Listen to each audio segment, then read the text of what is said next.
Magandang araw po sa inyong lahat. Sa bawat umaga na tayo nagigising, kasabay nito ang tanong, ano kaya ang naghihintay sa amin bukas? Kami ang kabataang bumubuo ng kasalukuyang henerasyon ay nasa gitna ng mabilis na pagbabago, makabago mang teknolohiya, pabago-bago mang klima, o masalimuot na kalagayang panlipunan.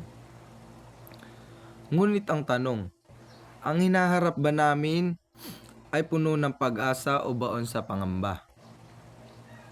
Sa isang banda, napakarami ng hamon. Tumataas ang presyo ng bilihin, lumalala ang trapiko, tila hindi natatapos ang problema sa edukasyon at trabaho. Nakakaabala, di ba?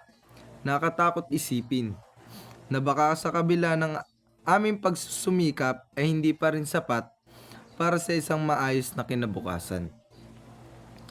Subalit kabila ng lahat, nariyan ang pag-asa. Ang teknolohiya ay nagbibigay ng bagong oportunidad.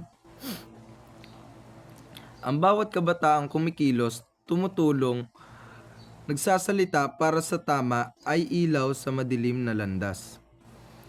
Ang kabataan ngayon ay mas mulat, mas maingay at mas handang manindigan. Kami ay henerasyon hindi na basta-basta tumatahimik. Kung kami ay tuturing na isang pag-asa sa bayan, wag ninyo kaming hadlangan, sa halip gabayan nyo kami. Huwag nyo kaming kutyain, bagkus paniwalaan nyo ang aming kakayahan. Ang hinaharap ay maaaring puno ng pangamba, oo.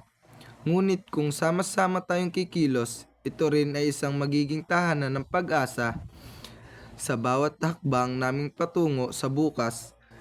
Naway bibitin namin ang aral ng kahapon, ang tapang ng ngayon, at ang pananampalataya sa bukas. Ang hinaharap ng aming henerasyon ay hindi lamang tanong, ito ay hamon, at ang sagot ay kami. Maraming salamat po.